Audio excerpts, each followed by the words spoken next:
या देवी सर्वभूतेषु मां कालरात्रिरूपेण संस्थिता नमस्तस्यै नमस्तस्यै नमस्तस्यै नमो नमः। ओम दुम दुर्गाय नमः। गुप्त नवरात्रि में 10 महाविद्याओं की कथा सुनी जाती है और 10 महाविद्याओं की कथा में आज आप सुनने वाले हैं माँ त्रिपुर भैरवी की कथा। और अब आप सुनेंगे माँ त्रिपुर भैरवी की कथा। 10 महाविद्याओं में हर महाविद्या का अपना अलग महत्व होता है। माँ त्रिपुर भैरवी की पूजा करने से अहंकार का नाश हो जाता है। श्री दुर्गा सप्तशती के अनुसार त्रिपुर भैरवी माता के उग्र स्वरूप की कान्ति हजारों उगते सूर्य के समान होती है। धार्मिक कथाओं में इस बात का भी वर्णन है कि माता त्रिपुर भैरवी की उत्पत्ति महाकाली के छाया विग्रह से ही हुई है। देवी भागवत के अनुसार माँ त्रिपुर भैरवी के विभिन्न प्रकार के भेद माने गए हैं, जैसे कि सिद्ध भैरवी, चैतन्य भैरवी, भुवनेश्वर भैरवी, संपदा प्रद भैरवी, कमलेश्वरी भैरवी, कौलेश्वर भैरवी, नित्या भैरवी, रुद्र भैरवी और भ्रद भैरवी आदि बहुत सारे रूप माने जाते हैं। तो त्रिपुर भैरवी की पूजा में किस प्रकार से करनी चाहिए? देखिए, माँ त्रिपुर भैरवी की साधना एकांत में की जाती है। इसके लिए व्यक्ति को स्नान करके लाल रंग के वस्त्र धारण करके पूर्व दिशा की ओर मुख करके लाल रंग के आसन पर बैठकर पूजा करनी चाहिए। उसके बाद एक चौकी पर लाल रंग का कपड़ा बिछा लीजिए। एक थाली में रोली से त्रिकोण बनाकर फिर उसी के ऊपर त्रिपुर भैरवी यंत्र रखें और यंत्र के सामने घी का दीपक जलाकर त्रिपुर यंत्र की पूजा करें। उसके बाद त्रिपुर भैरवी मंत्र पढ़ते हुए लाल रंग के फूल अथवा लाल गुलाब अर्पित करें।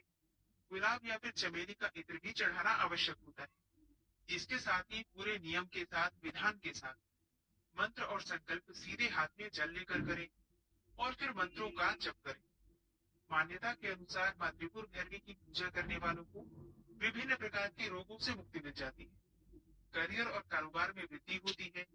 ऐसा भी माना जाता है कि अगर कोई व्यक्ति सच्चे मन से माँ त्रिपुर भैरवी की आराधना करता है तो उसकी मन चाहे विवाह की इच्छा भी पूरी हो जाती है। और यही नहीं, समस्त पापों का नाश भी हो जाता है। माँ त्रिपुर भैरवी का मंत्र है ह्रीम भैरवी क्लौम ह्रीम स्वाहा। ह्रीम भैरवी क्लौम ह्रीम स्वाहा। माँ त्रिपुर भैरवी के इस मंत्र का जाप मूंगे की माला से 15 बार करें। मतलब कम से कम 15 बार या फिर 15 माला पूरे संकल्प, श्रद्धा और भक्ति के साथ जो भी मनुष्य इस मंत्र का जप करता है, माँ त्रिपुर भैरवी उसकी समस्त मनोकामनाओं को पूर्ण कर देती है। माँ त्रिपुर भैरवी तीनों लोगों में सबसे सौंदर्यवान और सभी कर्मों का शीघ्र फल देने वाली देवी मानी गई है। माँ त्रिपुर भैरवी का सौंदर्य 16 कलाओं से युक्त 16 वर्ष की कन्या के समान है। माँ त्रिपुर भैरवी की 4 भुजाएं हैं। ये अपने हाथों में पाश, अंकुश, धनुष और बाण धारण करती है। जो भी मनुष्य माँ त्रिपुर भैरवी की साधना करता है, माँ उसे कभी निराश नहीं करती। माँ त्रिपुर भैरवी के हृदय में सौम्यता और दया वास करते हैं। माँ त्रिपुर भैरवी की महिमा का वर्णन करना शब्दों में संभव नहीं है। संसार के सभी तंत्र मंत्र और तांत्रिक और सिद्धगण बिना माँ के आशीर्वाद के पूरे नहीं हो सकते। माँ त्रिपुर भैरवी को यौवन और आकर्षण की देवी माना जाता है और इनकी पूजा करने से आकर्षण और सौंदर्य की प्राप्ति होती है। अगर आपके वैवाहिक जीवन में हमेशा कलह बना रहता है, आपका कोई प्रिय आपसे रूठ गया है या फिर सम्मान और पद पाना चाहते हैं, किसी को भी सम्मोहित करना चाहते हैं, तो ऐसे में माँ त्रिपुर भैरवी की साधना बहुत फलदायी होती है। इनकी साधना करने से मनुष्य की सभी कामनाएं पूर्ण हो जाती हैं। माँ त्रिपुर भैरवी की उपासना भोग और मोक्ष दोनों प्रदान करती है। इनकी उत्पत्ति के विषय में एक पौराणिक कथा का वर्णन आता है कि एक बार महाकाली के मन में फिर से गोरा होने का विचार आया। वो फिर से गोरा रंग पाना चाहती थी। अब इसके बाद देवी अंतर्ध्यान हो जाती है। जब महादेव काली को अपने सामने नहीं पाते तो चिंतित हो जाते हैं और देवर्षि नारद से देवी के विषय में पूछते हैं। तब नारद उन्हें देवी के बारे में बताते हुए कहते हैं कि वो तो तरी सुमेरु में प्रकट होंगी। महादेव के आदेश के अनुसार नारद देवी को खोजने के लिए निकल पड़े। महादेव के आदेश के अनुसार नारद देवी को खोजने के लिए निकल पड़े।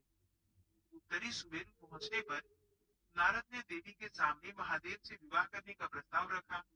इस प्रस्ताव से क्रोधित होकर देवी ने अपने शरीर से अपना षोडशी रूप प्रकट किया। अतः त्रिपुर भैरवी महाकाली के छाया से प्रकट हुई।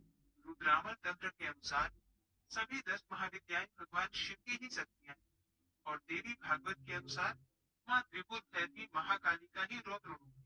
तांत्रिक ग्रंथों के अनुसार माँ त्रिपुर भैरवी संसार के तीनों लोगों, भूलोक, भूवर्लोक और स्वर्लोक में व्याप्त बुराई और अराजकता का अंत करती है। त्रिपुरा का अर्थ है तीन लोग और भैरवी का अर्थ है भय को दूर करने वाली देवी और इन्हें तीनों लोगों की अधिष्ठात्री देवी माना जाता है जो कि अपने भक्तों को भय और बुराई से मुक्त करती है। कुछ पौराणिक कथाओं में माँ त्रिपुर भैरवी को महाकाली और माँ तारा देवी का संयोजन माना गया है। वे महाकाली की उग्रता और तारा की करुणा का सम्मिश्रण है जिससे कि वे त्रिपुर भैरवी देवी बनती है। माँ त्रिपुर भैरवी का स्वरूप अत्यंत उग्र और शक्तिशाली होता है। उन्हें अक्सर लाल वस्त्रों में सुसज्जित किया जाता है और उनके मुख से ज्वाला प्रकट होती है और उनकी आंखें उग्रता से भरी रहती हैं। माँ त्रिपुर भैरवी का वाहन सिंह होता है जो उनकी शक्ति और साहस का प्रतीक होता है।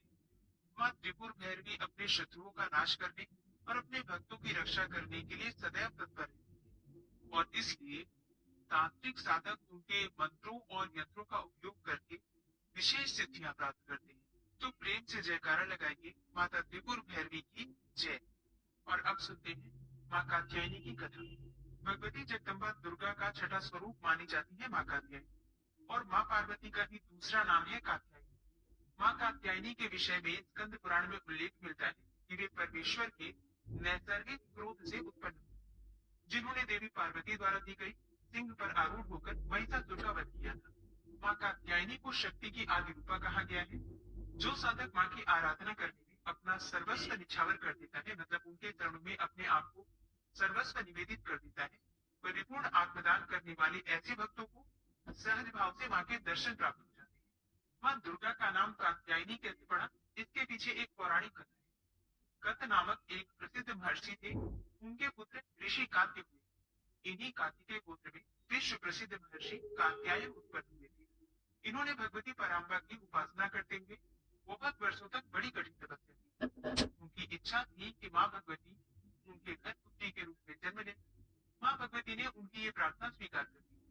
कुछ समय के पश्चात जब दानव महिषासुर का अत्याचार पृथ्वी पर बढ़ गया तब भगवान ब्रह्मा विष्णु महेश तीनों ने अपने अपने तेज का अंश देकर महिषासुर के विनाश के लिए एक देवी को उत्पन्न किया। महर्षि कात्यायन ने सर्वप्रथम इनकी पूजा की थी, इसी कारण वे कात्यायनी कहलाए।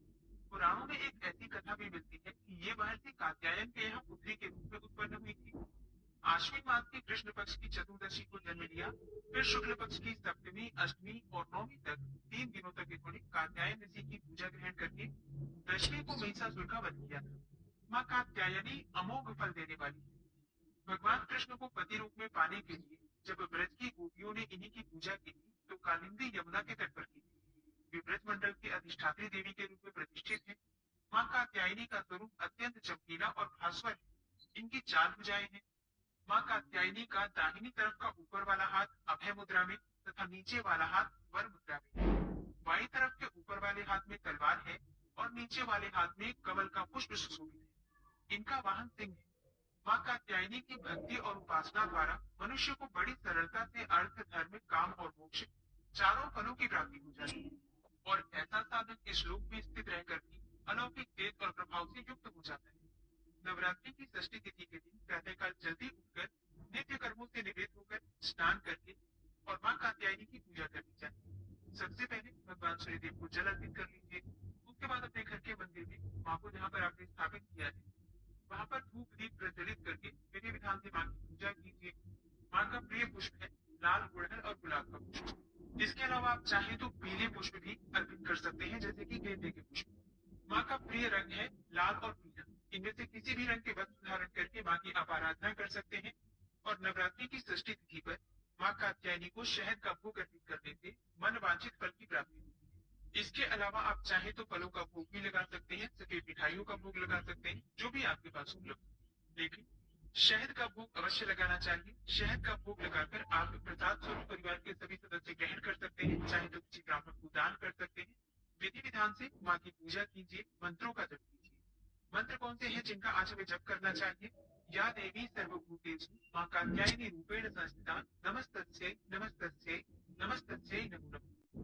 माँ कात्यायनी का बीज मंत्र है क्लीम श्रीम त्रिनेत्राय नमः। एक और मंत्र नोट कर लीजिए, ओम देवी कात्यायन्यै नमः। इस मंत्र के द्वारा भी आप माँ की आराधना कर सकते हैं। मन चाहा पति पाने की कामना है तो आपको इस मंत्र का जप करना चाहिए। ओम कात्यायनी महामाये महायोगिनी यतीश्वरी नंद गोप सुतम देवी पति में गुरुते नमः। और हाँ, मन चाही पत्नी या फिर सुंदर योग्य जीवन साथी पाने की कामना है तो इस मंत्र का जप कीजिए। पत्नी मनोरमां देवी मनोवृत्तानुसारिणी तारिणीं दुर्ग संसार सागरस्य कुलोद्भवा। इस मंत्र का जप आपको कम से कम 108 बार करना चाहिए रुद्राक्ष की माला से। अधिक भी कर सकते हैं, 5 माला, 7 माला, 11 माला। आज से प्रारंभ करके कम से कम 3 महीने लगातार कीजिए। निश्चित आपकी जो कामना है पूर्ण होगी। इसके अलावा आज के दिन आप दुर्गा सप्तशती का पाठ कर सकते हैं। अच्छा, अगर आप 7 दिनों में दुर्गा सप्तशती पढ़ रहे हैं, जैसे कि जो मैंने 11वें अध्याय का पाठ कर रहे हैं, और जो भक्त पूरे दुर्गा सप्तशती का पाठ कर रहे हैं वो पूरे दुर्गा सप्तशती का पाठ प्रतिदिन जैसे वो कर रहे हैं कर सकते हैं। दुर्गा चालीसा का पाठ आपको करना चाहिए। माँ दुर्गा के किसी भी मंत्र का अधिक से अधिक संख्या में जप करना चाहिए। माँ कात्यायनी की पूजा विशेष रूप से गोधूली बेला में मतलब संध्या काल में की जाती है। तो मतलब सुबह तो जिस प्रकार से आप पूजा करते हैं उस प्रकार से करेंगे ही, शाम के समय भी विशेष रूप से माँ कात्यायनी की पूजा कीजिए, ध्यान कीजिए, मंत्रों का जप कीजिए। इससे माँ की विशेष कृपा प्राप्त होती है। गोधूली बेला का समय क्या होता है?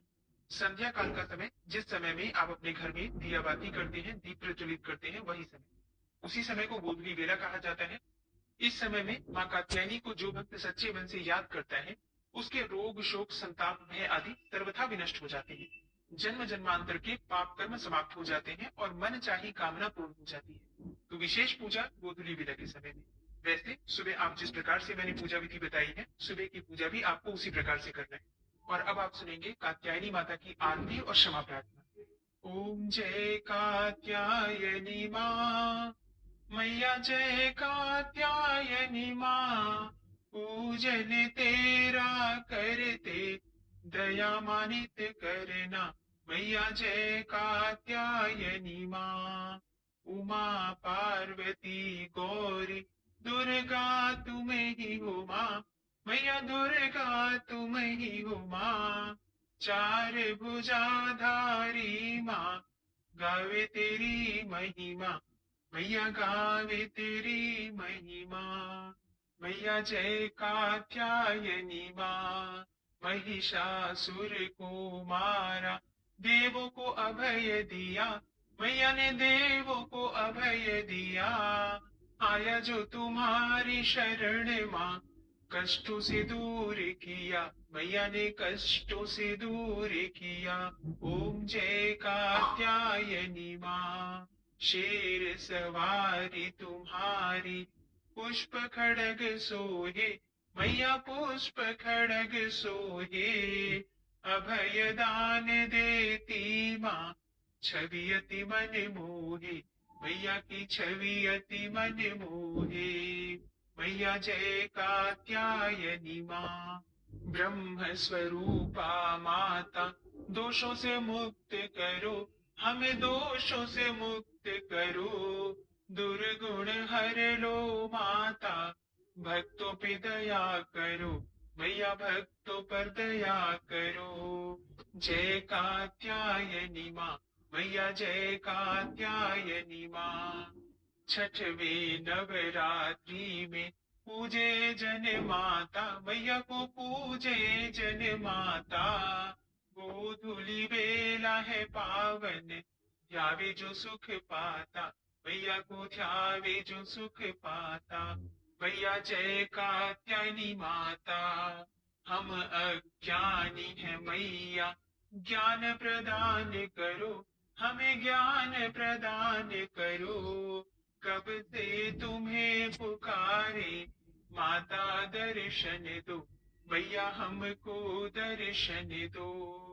मैया जय कात्यायनी माता, सर्वदेव तुम्हें ध्यावे, नमन करे सृष्टि। मैया को नमन करे सृष्टि, हम भी करे गुणगान माँ, कर दो माँ सुख वृष्टि। मैया कर दो सुख वृष्टि।